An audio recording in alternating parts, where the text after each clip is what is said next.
जीवात्मा और परमात्मा ये दोनों एक ही घोंसले के दो पक्षी। क्या होता है एक दिन, बोले जीवात्मा रूपी जो पक्षी है अपने घोंसले से एक दिन नीचे देखता है और नीचे जब सृष्टि को देखता है तब वो परमात्मा से कहता है, अरे सुनो सुनो सुनो मित्र, मैंने कुछ अच्छा देखा। बोले क्या देखा? देखो कितने अच्छे पहाड़ हैं, कितनी अच्छी नदियां हैं, कितने अच्छे शहर हैं, कितने अच्छे बगीचे हैं, कितने अच्छे मैदान हैं। और फिर वो प्रकृति को दिखाते दिखाते जब प्रकृति का नाश करने वाले मानव की ओर जाता है, देखो ना ये कितना अच्छा आदमी है, इसके संबंध पत्नी से कितना प्रेम करता है, बच्चों से कितना प्रीति करता है, बुआ फूफा, ये सारे संबंध देखने के बाद में वो जीवात्मा रूपी पक्षी जो है मचलने लगता है। परमात्मा रूपी पक्षी उसके सिर पे हाथ धरता है, बोले दूर से ही अच्छा लग रहा है, भीतर से अच्छा नहीं है ये सब।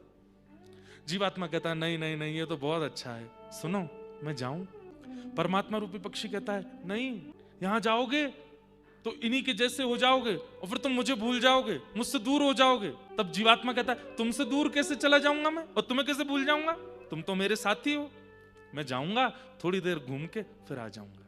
परमात्मा फिर कहते हैं नहीं वहां मत जाओ, ये संसार दूर से देखने में सुंदर है, पकड़ लेगा तुमको, लौट के नहीं आ पाओगे मेरे पास।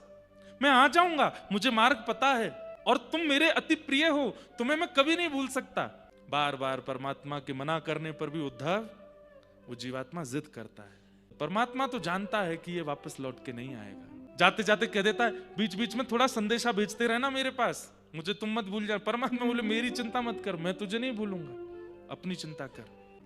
वो चला जाता है। जब वो जाता है और जैसे ही संसार में जन्म लेता है, माता पिता भाई बंधु बुआ फूफा पत्नी मित्र सखा बच्चे सबके बीच में ऐसा रम जाता है। फिर परमात्मा को उसकी याद आती है, बोले पूछूं तो सही कब आएगा। तब किसी आचार्य को, किसी कथावक्ता को, किसी संत को अपने संदेश वाहक बना करके ठाकुर जी भेजते हैं, बोले उसको बताना कि वो मेरे से बिछड़ के आया है संसार में। जब कथावक्ता बताते हैं व्यक्ति सुनता है, दक्षिणा लेने के लिए कुछ भी बोलते हैं, हमारा कोई संबंध नहीं परमात्मा से, हम तो दूर के हैं, हमारे तो ये हैं, ये बैठे हैं बगल में, ये है बगल में लिपस्टिक लगा के बैठी है जो, ये हैं बच्चे जो टोपा पहन के बैठे हैं आगे, वो थोड़ा ही है हमारा, वो तो बहुत दूर है हमसे। बीच में कई संदेश ठाकुर जी आचार्यों के रूप में भेजते हैं, लेकिन फिर भी जीवात्मा चेतता नहीं। ठाकुर जी कहते हैं उद्धव उस समय मुझे इतनी पीड़ा होती है कि मेरी कथाएं सुनने के बाद भी, मेरे धाम में आने के बाद भी, मैं मेरे संदेश वाहक आचार्यों से सुनने के बाद भी वो दोबारा संसार में ही रहता है, मेरे पत्रों को और मेरे संदेशों को अनदेखा कर देता है।